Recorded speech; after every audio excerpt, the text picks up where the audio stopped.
Nifty analysis আপনাকে স্বাগত জানাই। তো প্রথমেই বলি এটি একটি এডুকেশনাল পারপাস ভিডিও আর এটি নিফটি ডে চার্ট অ্যানালিসিস। দেখো নিফটি যদি আমরা ফাইনাল ক্লোজিং দেখে থাকি সেটা হচ্ছে 24,718। যদি আমরা বৃহস্পতিবার দিনে ক্যান্ডেলের ক্লোজিং দেখি সেখান থেকে নিফটি শুক্রবার কী করে -169 পয়েন্ট কিন্তু নিচে গিয়ে ক্লোজিং দেয় নিফটি। দেখো নিফটির জন্য ইম্পর্টেন্ট রেজিস্ট্যান্স কী বলেছিলাম, প্রথম যে রেজিস্ট্যান্স ছিল সেটা হচ্ছে এই যে জোনটা, যেটা একটা 25,000-এর রেজিস্ট্যান্স, সেটাকে ব্রেকআউট করে এবং ব্রেকআউট করার পর নেক্সট যদি রেজিস্ট্যান্স কী বলেছিলাম সেটা হচ্ছে এই যে রেজিস্ট্যান্স, যেটা হচ্ছে 25,222। ঠিক আছে, ইম্পর্টেন্ট রেজিস্ট্যান্স। যদি আগের ভিডিও দেখে থাকো, আমি আগের ভিডিওতে বলেছিলাম যে 25,222 কিন্তু ইম্পর্টেন্ট রেজিস্ট্যান্স। যদি 25,000কে ব্রেকআউট করে তাহলে নেক্সট রেজিস্ট্যান্স বেরিয়ে আসবে 25,222। মার্কেট কী করে, এক্স্যাক্ট 25,222 থেকে রেজিস্ট্যান্স নেয় এবং রেজিস্ট্যান্স নিয়ে মার্কেট কী করে, দেখো 25,000-এর উপরে এখানে মার্কেট কনসোলিডেট করে এবং কনসোলিডেট করার পর 25,222কে রেজিস্ট্যান্স নেয়। ঠিক 25,222কে রেজিস্ট্যান্স নিয়ে এটাকে ব্রেকআউট করতে পারে না।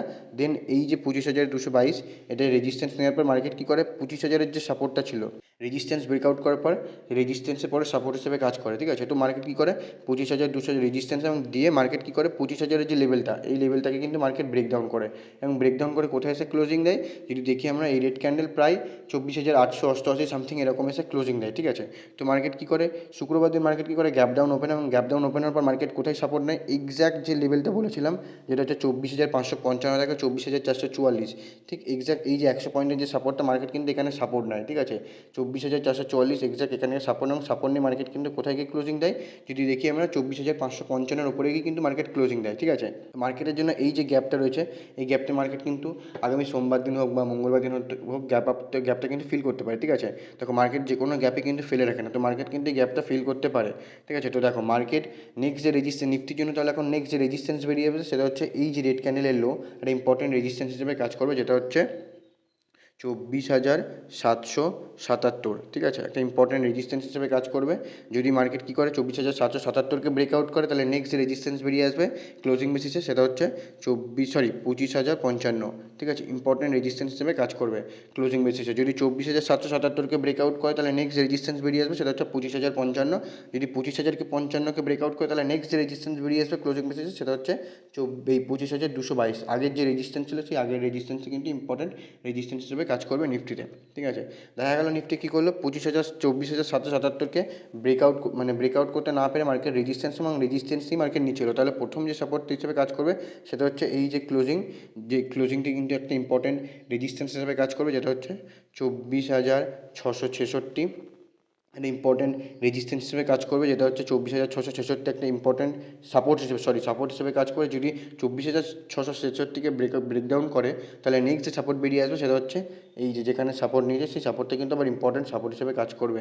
ঠিক আছে, যেটা হচ্ছে 24,444। ঠিক আছে, যদি 24,444কে ব্রেকডাউন করে, ঠিক আছে, ক্লোজিং বেসিসে, তাহলে নেক্সট যে সাপোর্ট বেরিয়ে আসবে সেটা হচ্ছে এই যে রেড ক্যান্ডেল, এই যে কনসোলের জোনটা একটা ইম্পর্টেন্ট সাপোর্ট জোন হিসেবে কাজ করবে, যেটা হচ্ছে 24,388। একটা ইম্পর্টেন্ট সাপোর্ট জোন হিসেবে কাজ করবে।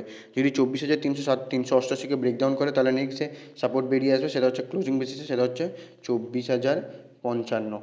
ইম্পর্টেন্ট সাপোর্ট হিসেবে কাজ করবে এবং সাইকোলজিক্যাল সাপোর্ট হিসেবে কাজ করবে কিন্তু নিফটিতে।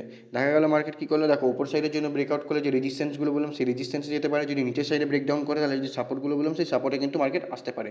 দেখা গেল মার্কেট কী করলো, এই যে ফাঁকা জোনটা আছে, এই যে গ্যাপটা আছে, মার্কেট দেখা গেলো গ্যাপ আপ ওপেন হলো, গ্যাপ আপ ওপেন হয়ে কিন্তু মার্কেট এই যে ফাঁকা জোনটাই সারাদিন যদি সাইড ওয়াইজ ট্রেড করতে থাকে তাহলে এই জোনটাকে অ্যাভয়েড করো। যখনই মাঝামাঝিতে ট্রেড করতে থাকবে নিফটি হোক বা যে কোনো ইন্ডেক্সই হোক না কেন, সেই জায়গাটা কিন্তু অ্যাভয়েড করো। ঠিক আছে, কারণ সেই জায়গা থেকে কিন্তু আপসাইডও ভিউ হতে পারে, ডাউন সাইডও ভিউ থাকতে পারে। ঠিক আছে, তো দুদিকেই কিন্তু পসিবল, তো দুদিকে পসিবলের থেকে যে কোনো একদিকে মার্কেট সাপোর্টকে ব্রেকআউট করুক বা সাপোর্টের বা রেজিস্ট্যান্সের কাছে আসুক, দেন সেখান থেকে কিন্তু পজিশন দেখা যেতে পারে।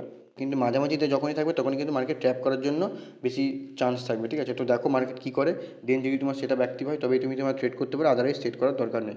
ঠিক আছে, তো দেখো নিফটির জন্য যদি এখন থেকে একটা বড় চ্যানেল তৈরি হয়েছে, যেটা হচ্ছে এই যে জোনটা 24,444 থেকে 25,222। ঠিক আছে, এই যে একটা যে রেঞ্জ তৈরি হয়েছে প্রায় 800 পয়েন্টের মতন, এই রেঞ্জের মধ্যে যতক্ষণ না মার্কেট পুরোপুরিভাবে এই রেঞ্জকে ব্রেকআউট করছে বা ব্রেকডাউন করছে ততদিন কিন্তু মার্কেট কিন্তু এভাবেই চলতে থাকতে পারে। ঠিক আছে, মার্কেট কিন্তু সাইড ওয়াইজে চলতে পারে, যদি টপে যায় মার্কেট এখান থেকে ডাউন সাইডের ভিউ প্ল্যান করতে পারে, এবং যদি আপসাইডে এবং ডাউন সাইডে যদি আসে তাহলে মার্কেটের জন্য কিন্তু আপসাইডে রাখা যেতে পারে, তাও কিন্তু সেটা কম কোয়ান্টিটিতে। যদি সেটা অ্যাক্টিভ হয় তবেই তুমি তোমার ট্রেড করতে পারো, আদারওয়াইজ কিন্তু ট্রেড করার দরকার নেই। দেখো মার্কেট কী করে, যদি আপসাইডে ব্রেকআউট করে তাহলে রেজিস্ট্যান্সগুলো যে বললাম সেখানে মার্কেট যেতে পারে, যদি যদি ডাউন সাইডে ব্রেকডাউন করে তাহলে যে সাপোর্টগুলো বললাম সেই সাপোর্টের কাছে কিন্তু মার্কেট আসতে পারে। আর মাঝামাঝি যদি ট্রেড করে তো ট্রেডকে অ্যাভয়েড করো, ট্রেডকে অ্যাভয়েড করাটাই বেটার, কারণ মার্কেট দুদিকেই কিন্তু পসিবল হতে পারে, আপ সাইডও যেতে পারে, ডাউন সাইডও যেতে পারে। তো দেখো মার্কেট কী করে, দেন যদি সেটা অ্যাক্টিভ হয় তো এই তুমি তোমার ট্রেড করতে পারো, আদারওয়াইজ ট্রেড করার কোনো দরকার নেই। যদি ভিডিওটি ইনফরমেটিভ লেগে থাকে অবশ্যই কমেন্টে জানাবেন এবং চ্যানেলটিকে সাবস্ক্রাইব করে নেবেন। দেখা হচ্ছে পরের ভিডিওতে, ততক্ষণ ভালো থাকবেন, সুস্থ থাকবেন।